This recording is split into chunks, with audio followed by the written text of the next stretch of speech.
वैश्विक महामारी कोरोना के दौरान देश की 140 करोड़ आबादी को बचाने के लिए लॉकडाउन प्रारंभ हुआ था और लॉकडाउन के दौरान हमारे सामने दोहरा संकट था। एक तरफ 25 करोड़ की आबादी को किसी भी प्रकार के इन्फेक्शन से बचाना और दूसरी ओर प्रदेश के जो कामगार और श्रमिक अन्य राज्यों में कार्य कर रहे थे, उनका अचानक उत्तर प्रदेश की तरफ आना और इसी दौरान प्रतियोगी परीक्षाओं की तैयारी कर रहे छात्र छात्राओं को जो प्रदेश के बाहर कोटा में, राजस्थान कोटा में या प्रदेश के अंदर प्रयागराज में या दिल्ली के अंदर प्रतियोगी परीक्षाओं की तैयारी कर रहे थे, उन्हें वहां से सुरक्षित निकालने की व्यवस्था। कोई सहयोग करने को तैयार नहीं और मैं जानता था कि कोटा में जो लोग तैयारी कर रहे हैं ज्यादातर बच्चे टीनेजर्स हैं, कभी भी कोई घटना हो सकती है, क्योंकि अफवाह इतनी तेजी के साथ फैल रही थी। उन स्थितियों में निर्णय लेना, मैंने अपने स्तर पर संबंधित राज्य सरकारों से भी बातचीत करने का प्रयास किया, परिणाम नहीं निकला और अंततः मुझे निर्णय लेना पड़ा कि नहीं, मुझे यहीं से बस भेजनी चाहिए, सुरक्षा भी भेजनी चाहिए, उन बच्चों के लिए साथ में ब्रेकफास्ट और लंच की व्यवस्था भी देनी चाहिए और उनको सुरक्षित मैं वहां से निकाल करके बाहर आ जाऊं। और हमारा ये ऑपरेशन सफल रहा। हम वहां से लगभग 15,000 बच्चों को सुरक्षित ला करके उनके घरों तक पहुंचाने में हमें सफलता प्राप्त हुई और फिर 15,000 बच्चे कोटा में थे, 14,000 के आसपास प्रयागराज में थे। इन सबको उनके गांव तक पहुंचाने में हम लोगों ने मदद की और उसके बाद वर्चुअली मैं इनसे जुड़ा था। मैंने उनसे इस बारे में आग्रह किया था कि आप लोग 1 महीने का क्वारंटीन था, उस दौरान 1 महीने के इस क्वारंटीन का आप पालन करेंगे। उन सब ने पालन किया और उस समय मैंने कहा भी आने वाले समय में कभी इस प्रकार का संकट आए तो संकट के दौरान हमारे सामने इस प्रकार की चुनौती फिर से ना आने पाए, इसके लिए हम लोग प्रयास करेंगे कि राज्य में ही हम लोग कोचिंग संस्थान इस प्रकार का देंगे जो केवल एक कोचिंग नहीं होंगे बल्कि जीवन के पथ प्रदर्शक के रूप में काम करेंगे और उसका नाम हमने अभ्युदय कोचिंग संस्थान रखा। अभ्युदय संस्थान रखे। अभ्युदय का मतलब सांसारिक उत्कर्ष का मार्ग जहां से प्रशस्त हो सकता हो और सचमुच आज इसके परिणाम इस बात को प्रदर्शित करते हैं कि ये सांसारिक उत्कर्ष के ही मार्ग प्रशस्त कर रहे हैं। सबसे अच्छी बात क्या है, 1998 से लेकर के 2017, 18 या 20 तक बामुश्किल जो कोचिंग संस्थान समाज कल्याण विभाग चलाता था, इसमें से 3-4 लोगों का ही सिलेक्शन हो पाता था। याद करिए, 3-4 लोगों का सिलेक्शन होता था और वह भी यूपीएससी और यूपी पब्लिक सर्विस कमीशन में नहीं, रेलवे में हो गया या किसी अन्य सामान्य विभागों में हो गया, वो अलग विषय है। पहली बार यह उत्तर प्रदेश से यूपीएससी में अभ्युदय कोचिंग से जिन लोगों ने मार्गदर्शन लिया, ऐसे 23 से 24 अभ्यर्थियों का चयन होना, यूपी पब्लिक सर्विस कमीशन में ये संख्या लगभग 100 के आसपास आना, यह एक बहुत सकारात्मक पहल है और इस सकारात्मक पहल के लिए आपकी मेहनत को और विभाग के प्रयास को मैं सराहना करता हूं। मैं इसके लिए आप सबका हृदय से अभिनंदन करता हूं।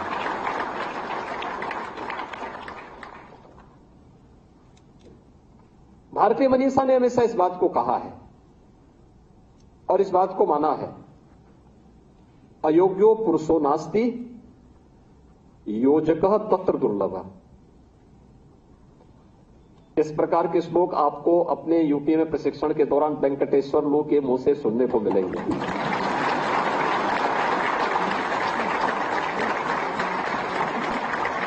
हमारे प्रमुख सचिव परिवहन भी हैं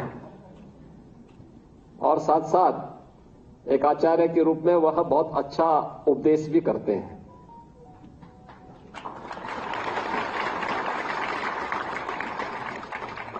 और उनके साथ ये दोनों समन्वय है। एक प्रशासनिक अधिकारी योजनाओं को क्रियान्वित करता है, एक आचार्य उपदेश देता है, लेकिन दोनों में अगर समन्वय हो जाए तो अपने आप परिणाम आ जाते हैं। और मुझे लगता है कि परिणामकारी ये कार्यक्रम आगे बढ़ेंगे।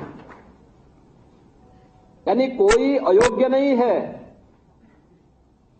केवल एक योग्य योजक चाहिए। और अभ्युदय कोचिंग संस्थान उस योजक के रूप में काम कर रहे हैं। आपने देखा होगा उसमें कौन लोग वहां पर सहयोग कर रहे हैं। आईएएस हैं, जो नौ चयनित आईएएस, जो लड़के ज्वाइंट मजिस्ट्रेट के रूप में, सीडीओ के रूप में या जिलाधिकारी के रूप में जनपदों में कार्य कर रहे हैं, या नगर आयुक्त के रूप में या विकास प्राधिकरणों के वहां पे वीसी के रूप में काम कर रहे हैं। वे लोग वहां पर मार्गदर्शन करने के लिए अपने अपने जनपदों में मंडलायुक्त के नेतृत्व में बनी हुई कमेटी के साथ जुड़ करके वे इन कार्यक्रमों के साथ जुड़ते हैं। या जो पीसीएस में या पीपीएस में जिनका सिलेक्शन हुआ वे लोग इसको कर रहे हैं। आईआईटी जेईई से या नीट में जिन्होंने क्वालिफाई किया उसके बाद अपनी सर्विस में आ चुके हैं, जनपदों में तैनात हैं, वे लोग वहां पे मार्गदर्शन करते हैं। और अच्छे हम लोगों ने विशेषज्ञ भी अलग अलग जनपदों में विश्वविद्यालयों से, महाविद्यालयों से, अन्य जगहों से लिए। फिजिकली और वर्चुअली दोनों प्रकार की क्लासेस चल रही हैं। और ये जनपद के अंदर सभी 75 जनपदों के अंदर प्रथम चरण में इसको और स्ट्रेंथन करना, इसकी क्वालिटी को और इंप्रूव करना। हर कार्य में कुछ न कुछ नए सुधार की गुंजाइश रहती है और इस नए सुधार को और आगे बढ़ा देना, अच्छा बना देना। क्योंकि कोचिंग तो एक गाइडेंस है, एक मार्गदर्शन है। शेष मेहनत तो छात्र की स्वयं के सामर्थ्य पर निर्भर करता है। अगर वो स्वयं सकारात्मक दिशा में आगे बढ़ रहा है तो परिणाम अवश्य सामने आएगा। और वह गाइडेंस का काम उस क्षेत्र से, उस रास्ते से निकले हुए लोग स्वयं कर रहे हैं, ये बड़ी बात है। और वे लोग जब उस संस्थान के साथ जुड़ करके वे अधिकारी या वे सभी विषय विशेषज्ञ इस अभियान के साथ जुड़ करके इसको सफलता की ऊंचाइयों पे पहुंचा रहे हैं, इस बार का यूपीएससी का जो परिणाम है वह उसकी ओर हम सबका ध्यान आकर्षित करता है, बताता है कैसे इन संस्थानों ने अच्छी भूमिका का निर्वहन किया है। और मुझे लगता है कि इस मोमेंटम को हमें बनाए रखना होगा, अच्छी दिशा में आगे बढ़ाना होगा। मेरे लिए और भी प्रसन्नता का विषय है कि जनजातीय क्षेत्रों में जो हमारे एकलव्य विद्यालय हैं उनसे जुड़े हुए छात्रों का चयन नीट या आईआईटी जेईई या अन्य प्रतियोगी परीक्षाओं में हो रहा है। अभी हमने यहां पर उनमें से कुछ छात्रों को भी यहां पे सम्मानित किया है। कोई पूछता ही नहीं था, लोग ये मानते थे जैसे कुछ है ही नहीं। सरकार की मंशा साफ थी, उनको भी आगे बढ़ने का मौका मिलना चाहिए। समानता के जिस अवसर की बात सीएसयू मरुण जी कह रहे थे, बाबा साहब का सपना साकार होगा कैसे अगर हम अवसर नहीं देंगे, उन्हें प्रोत्साहित नहीं करेंगे, उस प्रकार का मंच नहीं देंगे तो कैसे बढ़ेगा। लेकिन आज ये सभी कुछ शासन के स्तर पर पूर्व निर्धारित कार्यक्रमों के अनुसार आगे बढ़ रहा है। अनेक योजनाएं हैं समाज कल्याण विभाग के माध्यम से जो संचालित हो रही हैं। इन योजनाओं के बारे में जागरूकता पैदा करना, कार्यक्रमों को आगे बढ़ाना और फिर निर्धारित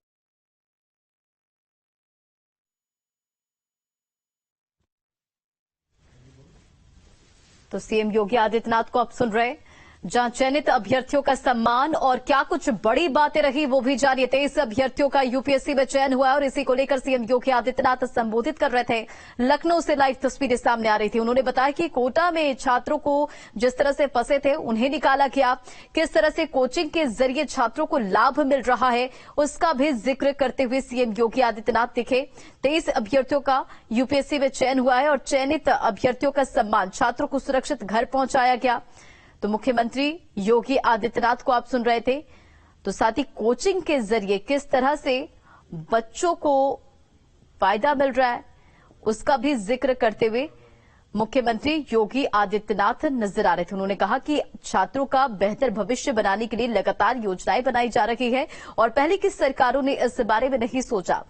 अब इसे लेकर किस तरह से छात्रों को लाभ मिले, किस तरह से उनके करियर में लाभ पहुंचे, उनका भविष्य बेहतर हो, इसे लेकर सरकार काम कर रही है। पहले की सरकारों ने इस बारे में नहीं सोचा। विपक्ष पर निशाना भी साधते नजर आए और राज्य में और कोचिंग संस्थान दिए जाएंगे। पहले से निर्माणाधीन थे उनको दिया होगा, लेकिन शेष जो हमारे राज्य विश्वविद्यालय हैं, गवर्नमेंट कॉलेजेज हैं, गवर्नमेंट एडेड कॉलेजेज हैं, इन्हीं को हमने उसका माध्यम बनाया, क्योंकि शाम को 4 बजे के बाद ये संस्थान बंद हो जाते हैं। उसके बाद ये कोचिंग के लिए इनको देर सायंकाल तक इनका उपयोग किया जा सकता है। इसमें वर्चुअल क्लासेज लगाई जा सकती हैं, इनको ऑनलाइन क्लासेज के साथ जोड़ा जा सकता है। और अब तो टेक्नोलॉजी इतनी इंप्रूव हो चुकी है कि एक जगह बैठ करके हम सभी 75 जनपदों को ऑनलाइन क्लास के साथ जोड़ सकते हैं। कोई अच्छा विशेषज्ञ है, अगर वह लखनऊ में अपनी क्लास ले रहा है, सभी 75 जनपद उस क्लास के साथ जुड़ सकते हैं। अनेक छात्र, पूरे प्रदेश भर के छात्र उस व्यवस्था के साथ जुड़ करके उसका लाभ ले सकते हैं।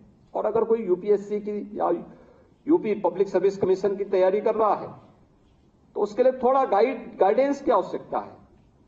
कोई क्लास नहीं चलनी है, उसको थोड़ा गाइड करना है।